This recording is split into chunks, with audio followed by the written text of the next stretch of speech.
জালিম দোয়া করতে দিবে না।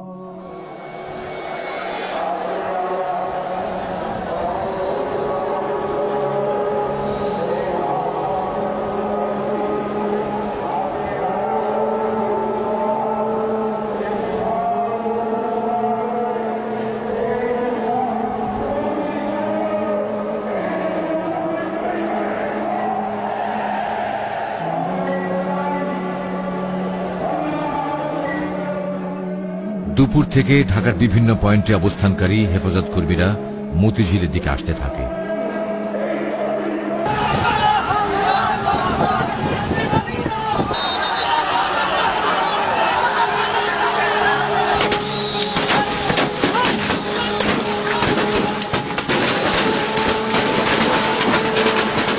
কিন্তু মতিঝিল আসার পথে বিভিন্ন স্থানে হেফাজত কর্মীরা সরকার দলীয় ক্যাডার ও আইন শৃঙ্খলা বাহিনীর সদস্যদের নানা রকম হামলা ও বাধার মুখে পড়ে।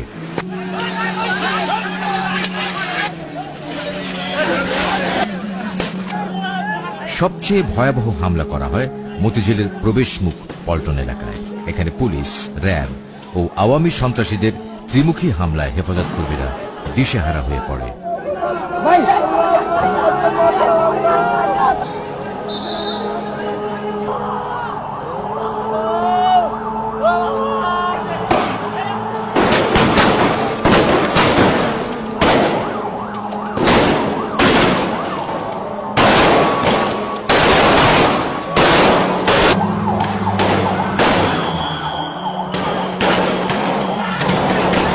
সন্ধ্যায় পুলিশ র্যাবের ছত্রছায়ায় আওয়ামী যুবলীগের কর্মীরা বায়তুল মোকাররম মসজিদ এবং এর সন্নিহিত এলাকা দখলে নিয়ে ভয়াবহ তাণ্ডব চালায়। পল্টন এলাকার অফিস, ব্যবসা প্রতিষ্ঠানে ভাঙচুর, লুটপাট ও অগ্নিসংযোগ করে ত্রাসের রাজত্ব সৃষ্টি করে।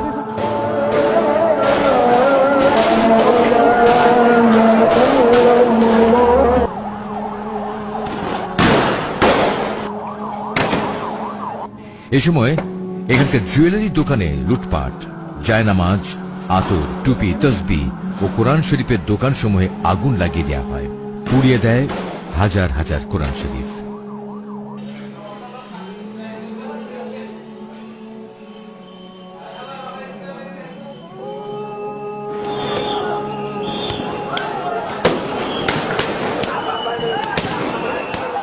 পুলিশ ও আওয়ামী সন্ত্রাসীদের হামলায় সমাবেশে আসার পথেই অন্তত ২০ হেফাজত কর্মী নিহত হয়।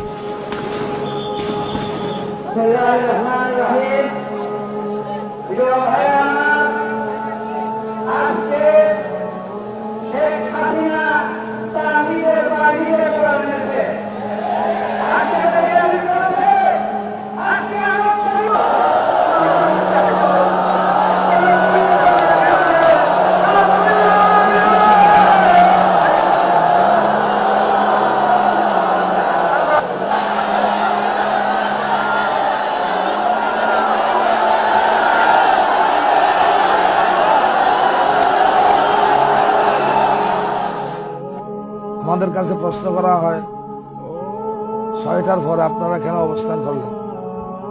পুলিশ বাহিনী, র্যাব এবং আওয়ামী ফেডাররা তাদের দেয়া টাইমের ভিতরে আমাদের ২০ জনের মতো মানুষকে তারা নিহত করেছে। যেখানে আমাদের এত নেতাকর্মী শহীদ হয়, নিহত হয়, তাদের রক্তের বদলায় সেই প্রতিবাদে আমরা কি একটা রাত অবস্থান করতে পারি না?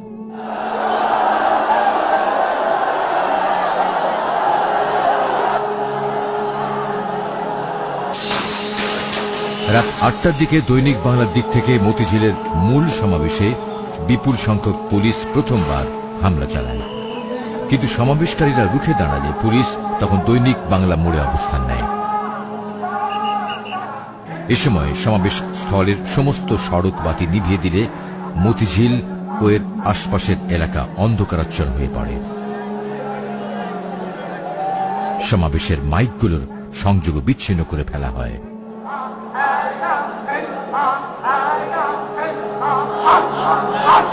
সমাবেশ থেকে বলা হয়, তাদের নেতা আল্লামা শফি মতিঝিলে এসে পরবর্তী কর্মসূচি ঘোষণা না করা পর্যন্ত তারা মতিঝিল এলাকা ত্যাগ করবেন না।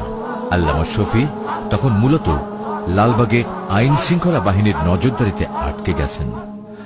আমি যাওয়ারও পরিবেশ ছিল না, তারপরে আমি কোনো মতে চলে গেছি আগে, এবং আমার ফরফরি হজরত যাওয়ার কথা 1 মাইল 1.5 মাইল চলে গেছে। ক্যাডারদের এই নাশকতার কারণে যাওয়ার পরিবেশ ছিল না।